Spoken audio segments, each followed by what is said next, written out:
তো allergic conjunctivitis নিয়ে আপনি বলছিলেন, এক্ষেত্রে আমরা জানি যে অনেক খাদ্যাভ্যাস হয়তো অনেককে মেনে চলতে হয়, বিভিন্ন খাদ্যের সাথেও হয়তো সম্পর্ক থাকতে পারে। তো কোন ধরনের খাদ্যের ফলে এই অ্যালার্জিক কনজাংটিভাইটিস বেশি হতে দেখেছেন? খাবারের সাথে যেটা অ্যালার্জি হয় সেটা সব সাময়িক। আচ্ছা, এটা সাময়িক। আর একটা জিনিস যেটা রোগীরা অনেকের করে যে মনে করে যেন খাবারের অ্যালার্জি, কিন্তু সে ওই বেগুন বন্ধ করে দিচ্ছে, গরুর মাংস বন্ধ করে দিচ্ছে, চিংড়ি বন্ধ করে দিচ্ছে, ইলিশ মাছ বন্ধ করে দিচ্ছে, মানে সিরিয়ালি সব বন্ধ করে দিচ্ছে। জিনিসটা তো এরকম না। কোনো খাদ্য উপাদানে যদি অ্যালার্জি থাকে কারো, তাহলে শুধু ওই খাদ্য উপাদানটাই তাকে বন্ধ করে দিতে হবে। কারণ চিংড়ি মাছে যদি কারো অ্যালার্জি থাকে হয়, কিন্তু সেটা বোঝা যাবে তো।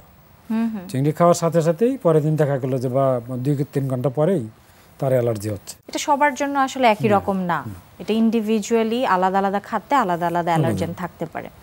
স্যার, এই অনুষ্ঠানের একটি নিয়মিত সেগমেন্ট হচ্ছে বিভিন্ন খাদ্যের পুষ্টি গুণাগুণ আমাদের দর্শকদের দেখিয়ে থাকি, সেটি এখন দেখিয়ে আসবো। প্রিয় দর্শক, দেখছেন স্বাস্থ্য প্রতিদিন অনুষ্ঠানে এ পর্যায়ে চলুন দেখে নেই খাদ্যের বিভিন্ন পুষ্টি গুণাগুণ সম্পর্কে আমাদের পুষ্টিবিদের কাছে।